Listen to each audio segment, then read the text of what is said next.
संयुक्त किसान मोर्चा के नेताओं ने जिलाधिकारी को ज्ञापन सौंप 200 बोनस की मांग की। संयुक्त किसान मोर्चा संयोजक पिंदर सिंह सिद्धू ने कहा कि 1 मार्च से रबी की फसल गेहूं की खरीद उत्तर प्रदेश में सरकारी क्रय केंद्र पर शुरू हो गई है, जिसका एमएसपी रेट 2425 रुपए है। आपको बता दें कि किसानों की लागत ज़्यादा है और केंद्र सरकार द्वारा निर्धारित रेट कम है, इसलिए जैसे राजस्थान, मध्य प्रदेश सरकार ने किसानों को 175 रुपये क्विंटल बोनस देने की बात कही। इसी हिसाब से राजस्थान और वहां के किसानों को 2600 रुपये क्विंटल के रेट से गेहूं की फसल के मिलेंगे, तो उत्तर प्रदेश के किसानों को बोनस क्यों नहीं दिया जा रहा। सिक्खा संगठन अध्यक्ष गुरपाल सिंह ने कहा कि किसानों की फसल का रेट कम है। राज्य सरकार की तरफ से उत्तर प्रदेश के किसानों को कम से कम 200 रुपये प्रति क्विंटल का बोनस दे, ताकि किसानों का विश्वास सरकार पर बना रहे। जिला सचिव अमन सिंह ने कहा कि जब सरकारी खरीद की अवधि पूरी हो जाती है, उसके कुछ दिनों बाद 300 रुपये से लेकर 500 रुपये प्रति क्विंटल की बढ़ोतरी फसलों के रेट में हो जाती है, जिसका सीधा सीधा व्यापारियों को लाभ होता है। यदि किसानों को 175 रुपये कम से कम बोनस देने की घोषणा सरकार द्वारा नहीं की गई, तो सरकारी क्रय केंद्रों पर किसान अपना गेहूं नहीं बेचेगा, भले ही उसको खुदरा बाजार में सस्ते दाम पर अपना गेहूं बेचना पड़े। ज्ञापन देने वालों में मुख्य रूप से मौजूद किसान सतनाम सिंह, हरदेव सिंह, विक्रम सिंह, मंगल सिंह, रविंदर सिंह, कुलदीप सिंह, हरसिमरन सिंह, जसवीर सिंह आदि, हरप्रीत सिंह आदि मौजूद रहे।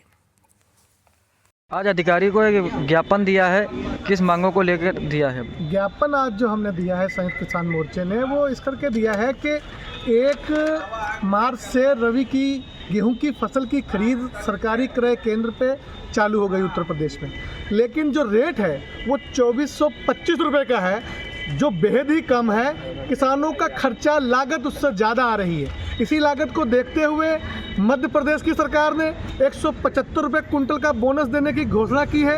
इस हिसाब से उनको रेट मिलेगा 2600 रुपये कुंटल का। उसी हिसाब से राजस्थान की सरकार ने भी घोषणा की है, वहाँ पर भी भाजपा की सरकार है। तो उत्तर प्रदेश में 2425 रुपये का रेट है। यहाँ पे पिछली बार भी घोषणा नहीं की सरकार ने, किसानों को रेट कम मिला गेहूँ का। इस बार भी 2425 रुपये है, तो हमें 175 रुपये का तो वैसे ही घाटा हो रहा है। तो हमारा निवेदन है, ईमानदार या सरकार है, काम इसका दमदार है, मुख्यमंत्री हमारे ईमानदार योगी आदित्यनाथ जी हैं, क्या उनको किसानों को कतई ख्याल नहीं है?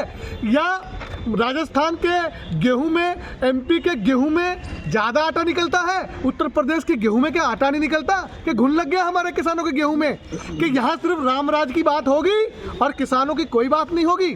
तो किसानों का जो नुकसान हो रहा है 175 रुपये कुंटल का, उस हिसाब से वैसे तो रेट कम से कम 3000 रुपये कुंटल का हो, तब जाकर किसानों की लागत निकलती है। सारा फायदा व्यापारियों को होता है। अभी कुछ दिन बाद मंडी के रेट और कम होते जा रहे हैं, और जैसे ही सरकारी खरीद खत्म होगी, वैसे मंडी के भाव जो है 300-400 रुपये कुंटल हो जाएंगे। वो फायदा सीधा व्यापारियों को होगा। हम ये कहना चाहते हैं कि किसानों को भी उनकी फसल का पूरा रेट मिले।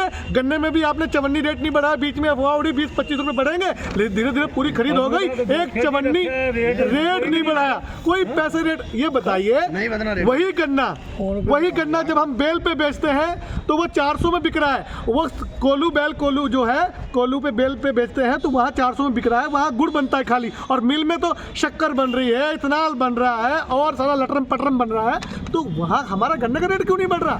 ना गन्ने का ना गेहूं का। इस तो हमारी गेहूं की मांग है, उसमें हमारा 200 रुपये कुंटल का सरकार बोनस दे। और अगर सरकार बोनस नहीं देती है तो सभी किसानों से हमारी अपील है, मंडी में भले 50 रुपये कुंटल सस्ता बेच लेना, पर सरकारी क्रय केंद्र पे गेहूं कतई मत बेचना। जब इनके पास गेहूं नहीं पहुंचेगा तब मजबूरन फिर रेट बढ़ाएंगे। अभी तो हमारा निवेदन है, आंदोलन भी करना पड़ा तो करेंगे जी।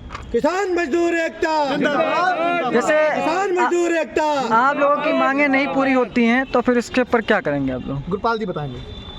मांगे नहीं पूरी होती अगर जैसे आप लोगों की मांगे नहीं पूरी होती हैं तो क्या करेंगे? हमारी किसानों की अगर मांग पूरी ना हुई तो हम लोग किसान सब एकजुट होकर और मंडी गेट को ताला बहुत बड़ा लगाएंगे, जिसको प्रशासन तोड़ भी ना पाए, और अनिश्चित काल के लिए धरना करेंगे, और किसान हमारे सब लोग इसमें सहयोग करेंगे। जब तक हमारी मांग पूरी नहीं होगी और बोनस हम लोगों को नहीं दिया जाएगा अन्य सरकारों की तरह, ये सरकार यूपी गवर्नमेंट नहीं देगी, तब तक हम लोगों का आंदोलन जारी रहेगा।